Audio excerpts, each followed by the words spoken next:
Hey guys, welcome to the Liberal Hive Mind, a channel solely focused on exposing the abundant hypocrisy of the left. Well, you know it's bad if even Adam Kinzinger can admit that it's bad. Adam Kinzinger seems to be some sort of paid opposition, deep state uniparty plant. And so if he's pointing out a key establishment Biden failure, well then you know it's bad. Folks, it's not just bad, it's gonna go down in the history books as one of the most embarrassing moments for the United States of America. You know, generally the go-to has been the fall of Saigon. Just that visual moment, that emotional moment of the evacuation at the United States Embassy in Saigon. It's a stain on the US, it's something that's generally brought up, kind of like Jimmy Carter's presidency as the litmus test or the baseline, the standard of failure. If you're getting compared to the fall of Saigon, well then it's a true blunder. But I think the new standard of comparison for failure is going to be Joe Biden's failure in Afghanistan. I've said this before and I'm going to say it again. Joe Biden doesn't get to just walk away from this. It seems like Democrats want to just avoid it as if it never happened. Well, it happened, and we should constantly be reminding them that it happened. It's easy to get distracted by inflation and other issues, which of course affect many Americans. Economic issues, especially in short term, in terms of politics, are number one, but the economy is eventually going to rebound and inflation is going to go back down. This stain on America's legacy will never go away. It will never, ever go away. And Joe Biden should be reminded of it every single day, and especially those 13 US servicemen and women who were lost because of his actions. And then he checked his freaking watch as their caskets were being loaded off the plane in their return home. Joe Biden should be reminded every single day. We got some stuff to get into. Let's really get into Joe Biden's legacy that the Democrats keep telling us is historic. It truly is historic, historically trash. Let's roll the tape. All right, friends, take a look at the headline from the Gateway Pundit. Trump hater Adam Kinzinger has the Biden sads after the Taliban released photos of abandoned military equipment in Afghanistan. Trump-hating former Representative Adam Kinzinger was very upset with Joe Biden on Saturday after seeing photos posted this week by the Taliban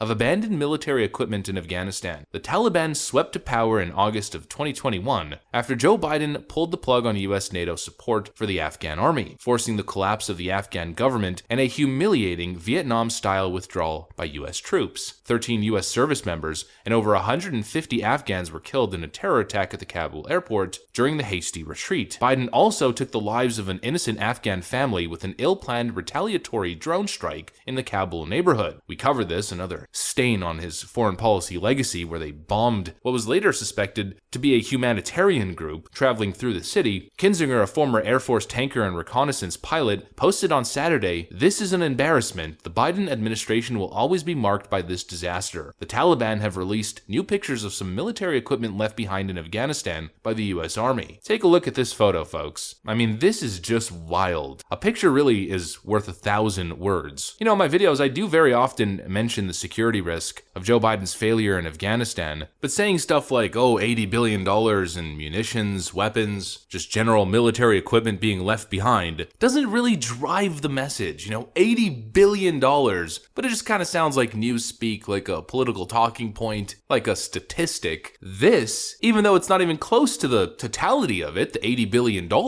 really packs a punch. Joe Biden left all of this, plus a whole lot more. I mean, that is a tiny fraction of what was left behind. Not to our allies, not to our friends. This equipment didn't go to the Ukrainians. This went to the Taliban, and now ISIS-K, which, as we previously reported just a couple days ago, is now back and expanding in Afghanistan. Terror group ISIS-K, the CENTCOM commander, says the Afghan ISIS affiliate could strike U.S. assets or Western allies in less than 6 months.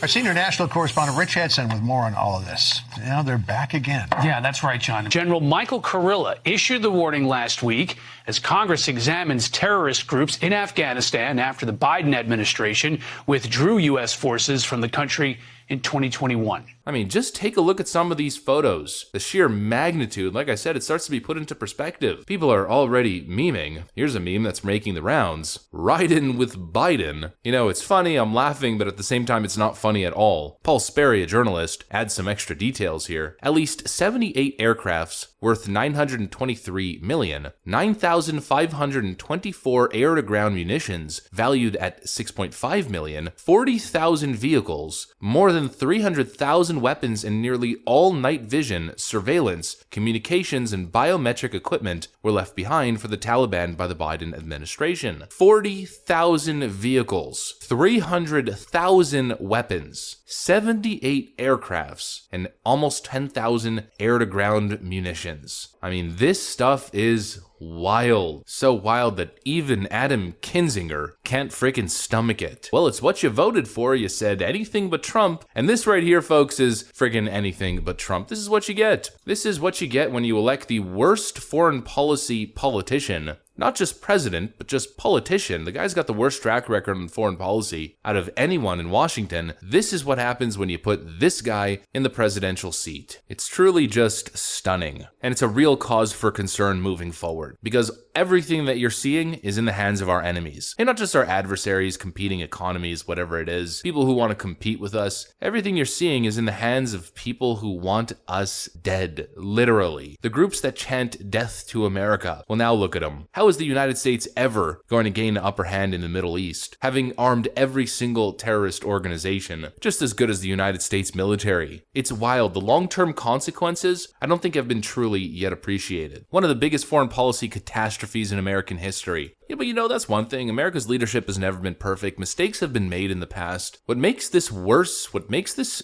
more frustrating, is Biden's response, or the White House's non-response. They have never truly acknowledged the damage that they've done. Joe Biden took victory laps after this. Joe Biden patted himself on the back as a historic leader who ended conflict in Afghanistan. The war's over, we won, and we're pulling out, as the Taliban took over the country. Declared victory and declared himself a historical figure, painted himself in a positive historical light after accidentally drone striking innocent humanitarian workers. After such a disastrous pullout of the country, causing total chaos at the Kabul airport, creating a scenario where not only desperate Afghan migrants were clinging onto a cargo plane as it flew out in the sky, literally falling from thousands of feet in the air to their demise, but creating such chaos, such a vulnerable situation for innocent Afghanis and American soldiers, opening up an opportunity for a terror attack that led to 150 Afghanis losing their lives in a crowd due to the explosion, and 13 U.S. service members perishing as well. And then when those 13 U.S. service members